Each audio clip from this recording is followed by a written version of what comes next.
That's an emphatic way to win game 2. I don't need an ADS. I just hit my shots no matter what, says Suspector. As we switch gears here, every single match being broadcasted live. Command streams in the chat. If you guys want to catch all the action for now, we take our sights to Optic Gaming versus Proton. Eli and Optic are down 2-1 in the series. Wow, I've been talking about this Proton roster and how they look to be coming into form as of late in scrims. They're just looking to be hitting a new stride, and Optic, you know, facing a little bit of, I guess, adversity yesterday against Cloud9. There's also just not a lot of time between the last two tournaments. Granted, they didn't even compete in the last one, so maybe they're a little bit behind the meta curve here. But yes. Either way, I mean, they've got to somehow bring it back and come back against this Proton roster. Eli, you bring up a great point. You almost forget, Optic got 64th last week via DQ, right? They didn't compete, but what an awful week not to be in the HCS, because it felt like, we talked a lot about it, a meta shift occurred via pace of play. It just feels like if there's a 7th gear on these guys' vehicles, they're at 8, right? And maybe Optic's still at 6 or 7, right? They're still playing pretty fast and coordinated with it, but it just feels like in a matter of 1 week where we've had 4 days of HES competition, things have changed, and you got to keep up. This is Halo and just gaming in general. The meta shifts every day sometimes, and Optic may be a little behind after not competing in last week's tournament. Thing about this roster, though, is when things are bad, they always find a way to bounce back. They've been looking very strong in general, but also recently in scrims the other day against Sentinels, they did lose 9-6. So, I mean, it's against one of the best up-and-coming teams at the same time. So, I don't know. There's a lot of question marks right now. Game is also just tighter than ever competition-wise. Everybody seems to know how to win, and sometimes it doesn't matter how good you are if the other team is playing their process perfectly. Wow. As we see Proton close out round 1.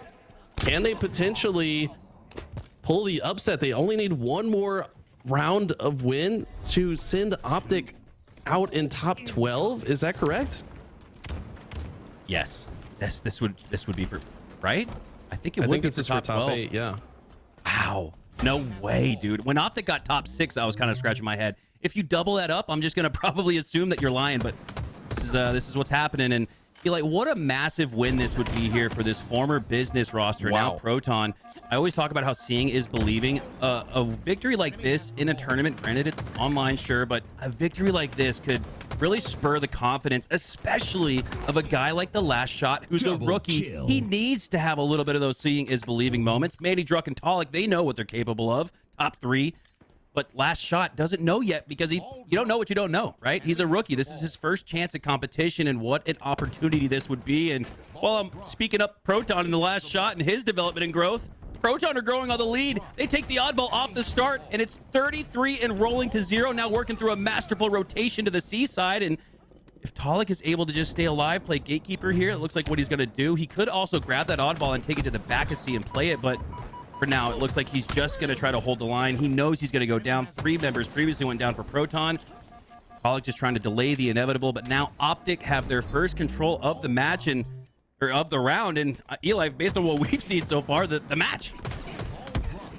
Hunter, what did I say last week about a certain player on this team finally stepping up and feeling like they're themselves? And it's Tolic.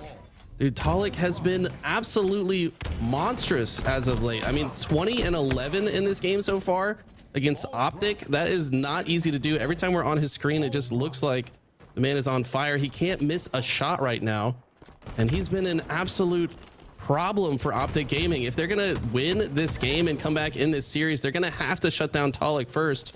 We do see Formal get a double kill in the kill feed. Trippy's going to clean up one as well. And this could be the beginning of what Optic needed to come back. You're exactly right, Eli. Tolic last week, I recall multiple instances where he's 5 and 16 and 4 and 11, and not that stats are everything, and you don't want to just look into the stats, but there was something to be said about Tolic having that type of a stat sheet. This is a guy that I see in my eyes as a potential top 10 slayer in the HCS. As Formal, he's already established himself as a top 10 all-time Halo player at this point, probably coming back from Call of Duty. Love me some Formal POV as he loses the last bit of that camo. Still has a little bit of shock to work with. G slides out and drops it to the floor. Here we go. Optic finally looking good. They've got a comfortable setup. Looks like the push is coming in from Proton, but they know about it. Couple of trades going out, but Lucid, if he can finish this kill, should spell some more oddball time, but that's a big trade from last shot. Now that Lucid is no longer alive in A, that means Proton can push through. They have an avenue of attack. They're going to take advantage of it, but this doorway, always so difficult to get through. All these grenades come out. Now that the grenades have been thrown, Proton might decide it's time to go. Optic have less resources to work with. We see a couple kills go down, make that 3 down. It's a clean squad wipe with no members lost to Proton Gaming.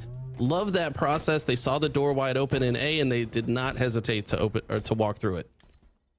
And you know Druck, you can see him ADSing on these potential spawns. He wanted to apply some pressure potentially to the C spawn. Instead, Optic gets the A spawn, and he looks across map. Now he's got someone close in his face. I think that's what Druck prefers as he trades out with Lucid. Formal now making the leap to the fat ledge, looking to clean up. Talik does just that.